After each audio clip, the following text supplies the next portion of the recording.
Hello and welcome back. So for those who missed my previous couple videos, the Powered Cube came to Magic Arena. And what that means is we can use 17 lands to actually get information about the metagame, the cards, win rates, and all that stuff. So it's very exciting.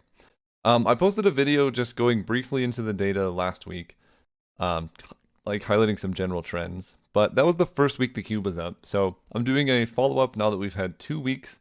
The data has been known publicly for at least a week, so people drafting over the last week at least know kind of what's going on and have had some time to adapt. So we're just going to go over all the data again. This video should be pretty quick because it's just more of an update. Let me know if you like seeing these, more in the future because we have one more week of Cube after this. We'll see what happens. If you missed the previous video, the general trend, like the main point of the discussion was just Boros, because Boros was outperforming everything by, to be honest, a ridiculous margin. I don't think I've ever seen a format this warped kind of ever. And so one point of mentioning as you're looking through all the data, 17 lands users, it's a self-selecting method of collecting data. So people opt into it. So the win rate isn't going to be 50% like you would expect if you had data of all the formats. So we're only looking at a portion of users. And those users have a 54.3% overall win rate in this format. This is all users. And I'll show top and best of 3 stuff as well, but those win rates will be up here. So you can know basically anything below this means it underperformed relative to like what users we're looking at. So last week, Boros, 61.9% win rate. If you look at Mono Red, 61% win rate. Mono White, 62. Nothing else even close to that. And if you aggregate Boros as a whole, so if you look at Mono White, Mono Red, and Boros, they made up 22.4% of all of the decks, and it had a 61.8% win rate. And to be honest, not much has changed this week. The metagame has adapted maybe a little bit, but it's adapted by users drafting 27% of decks being Boros instead of 22%, with a 60.7% win rate. So the win rate dropped by 1 percentage point, potentially within the margin of error, potentially because they're just forcing Boros more. So the average quality of a Boros deck has gone down. Like maybe you're not wheeling gut, like 10th pick Broadside Bombardiers, that kind of thing. But the general trend is basically the same. Like Mono White got better, Mono Red got better, Boros got slightly worse, and then everything else is kind of very similar to what we saw before. And I showed this data last time, and I got a lot of comments saying, oh, but this is for all users. You have to sort by top users. So I've done that. You got to remember the base win rate of top users is 58.8% overall win rate. And the general trends are there. The one thing worth mentioning is mono blue. Top users do perform much better with mono blue than anything else, but it's still well below just playing mono white or mono red, right? Mono blue 61% win rate last week, but mono white 66, mono red 63, Boros 64% win rate. So yeah, top users do perform better with the blue decks, but still not better than they perform with the Boros decks. And this week, kind of the same general trends. All of the mono-color pairings, I think, got worse, except for mono red. 65.6% win rate is so high for mono red decks. That is incredible. Boros is at 63.6% win rate. That's so high. Mono blue got much worse for top users, so they got worse at mono blue. Mono red got better. Boros got slightly worse, and some of the 2-color pairings they improved on just a bit. But overall, general trend, they're playing Boros more and winning slightly less with Boros. So same thing for top users. And then best of 3 versus best of 1. I got a bunch of comments saying this explains all the data, but it's the same. I didn't show any of this data because it's just the same, basically. Like, best of 3, mono white is crushing it. Mono red actually doing much worse in best of 3, which is surprising. And this week, mono red was doing much, much worse. But the thing worth mentioning, and kind of the reason I didn't really talk about the best of 3 data, is there's just so much less data to work with for best of 3. Like, this looks like a lot. Number of games with mono red is 101. But if you're playing best of 3, you're going to play 9 games, like 5 to 9 games, depending on how much you win or lose. So this is only like 20 decks worth of data, which is pretty small. Like 20 decks of mono red were played, and we have this. So it is a modest amount of data, but it's so much less, you know, like maybe 5 to 10 times less data than we have for best of one format.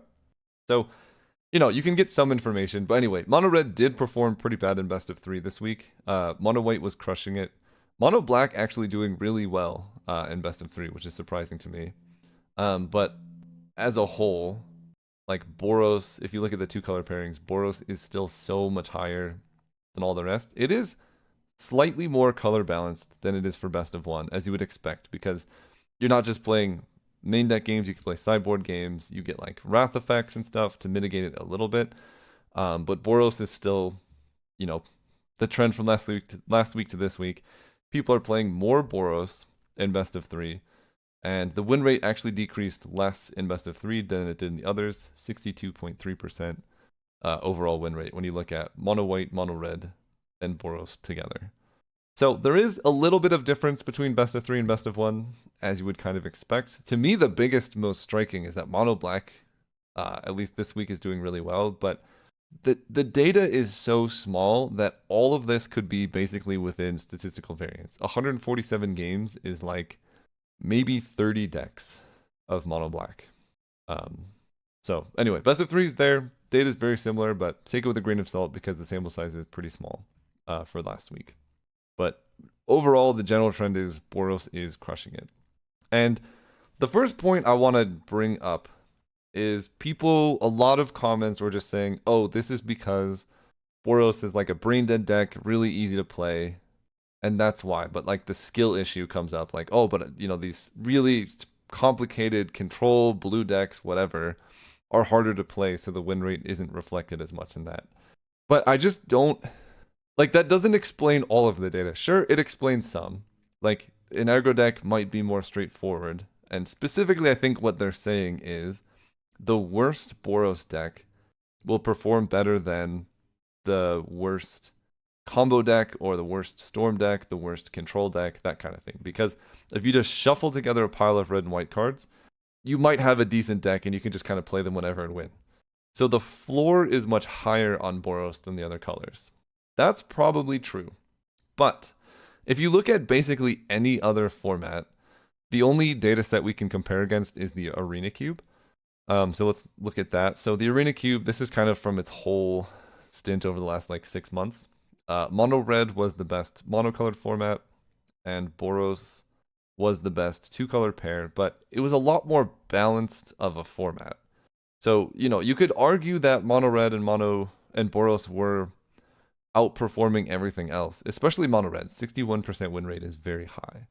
But if we look at the specifics, like the specific cards that did well in the cube, we see a lot more variance here, right? You can see Spell Swindle, Remand, Refute.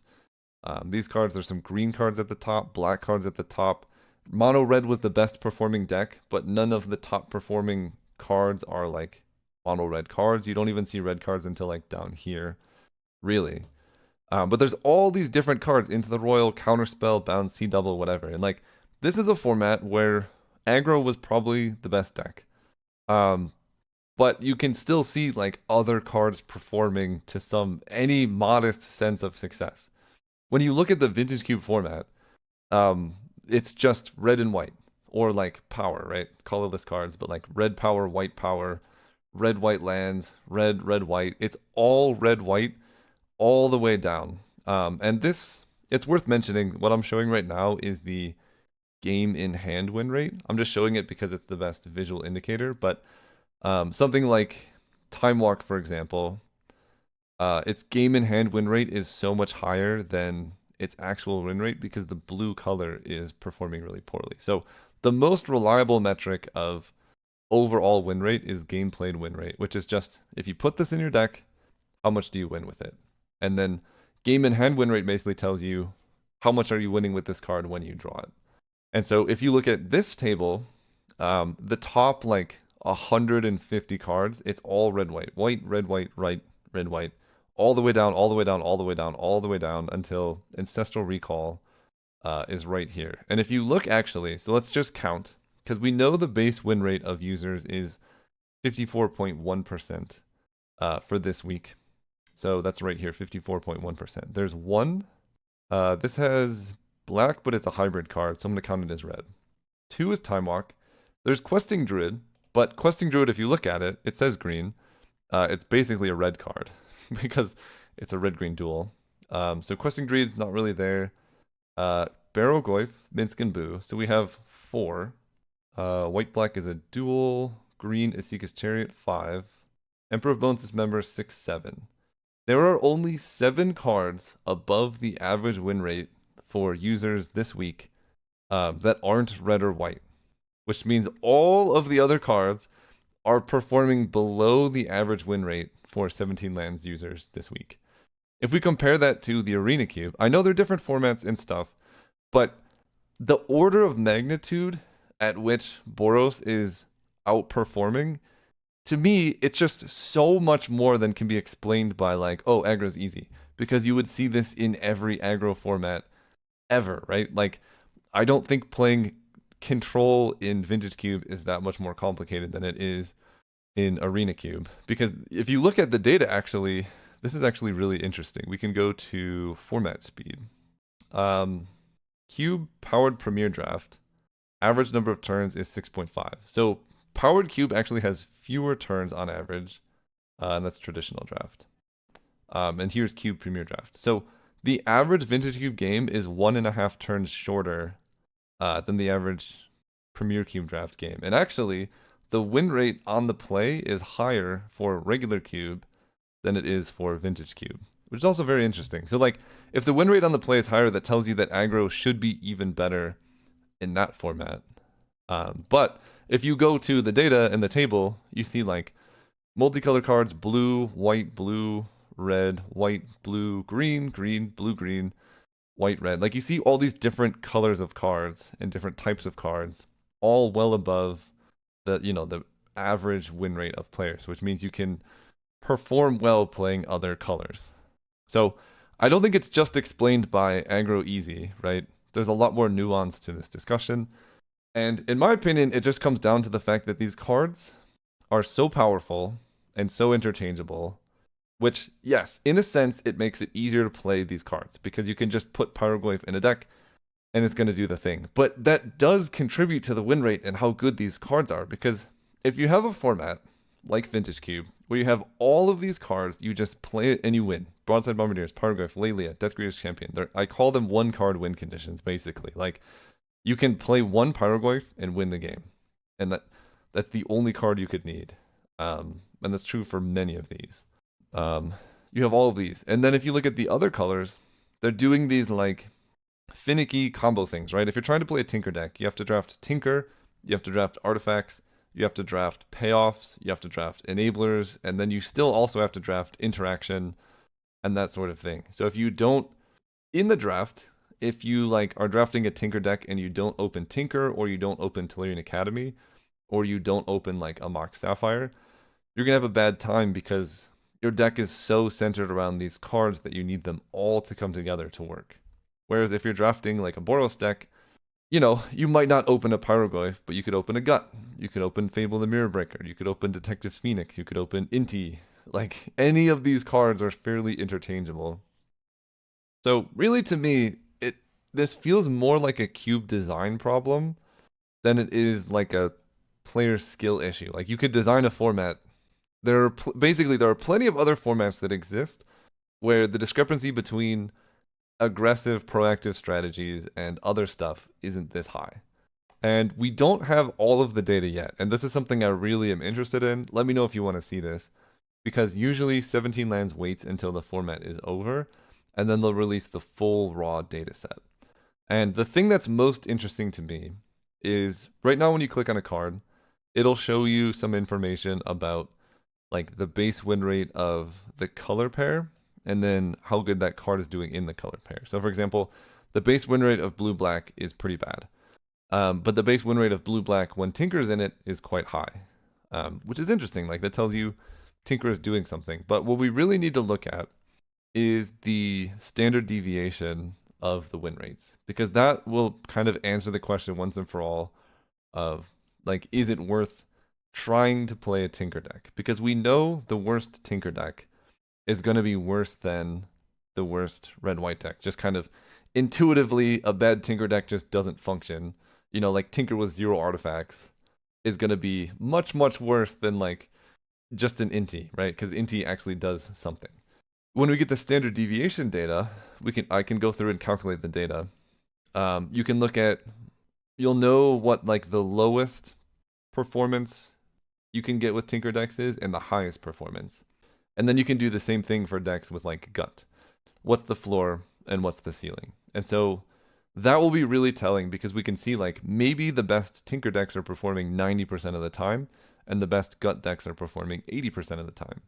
And that'll give us a little bit more information on, okay, maybe it's worth trying to go into this. But if we go through the data and the best Tinker decks are performing, winning 80% of the time, but the best Gut decks are winning 85% of the time, that basically answers the question because then the floor is higher and the ceiling is higher and it's just the best deck. Like, no questions asked, there's no point in like trying anything else. That would be really sad.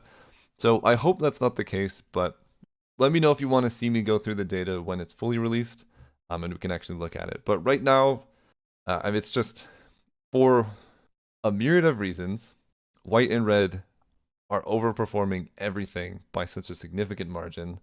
And to me, the only way to solve this would be some kind of intervention, redesign the cube. And it was always, I think, in my opinion, and many people have played cube for a while, like white and red have always been the best deck for like at least the last 10 years. But it's gotten so bad recently. And if you look at like the problematic cards, like Ajani, Ocelot Pride, Parallax Wave is like the only old card out of these red-white cards in the entire top like 50. Like all of these were printed recently, basically. At least the enablers. I think some of the old removal spells were pretty good, like Swords to Plowshares. Where is that? Down here. Like this is an old card, but the problem really is just the threats are so strong now. Like Ragavan, Fury, Lelia, that kind of thing. Like it used to be worth playing these finicky combo decks with like Tinker or Flash, Reanimate, Animate Dead, that kind of thing. Because the payoff was there. But if you're going through all this trouble to like reanimate a card, and someone else is just playing like a Pyrogoyf, that's just 4 mana, deals 6 damage to you, it's a 6/7, it attacks. The payoff is just quite a bit lower. So anyway, that's the update for this week. Once I get all the data, I'll post another video if you're interested, going through all the data and we can answer the rest of our questions. But in the meantime, people are drafting Boros more. It's still crushing it. The metagame really hasn't adapted to any significant degree. Like the best decks, this is for this week, all the best cards are basically just red and white. So take that in mind, and there's 1 week of Cube left. Hopefully we'll get the data then, and I'll post a video with more in-depth and analytics once we have the data to work with. See you guys then.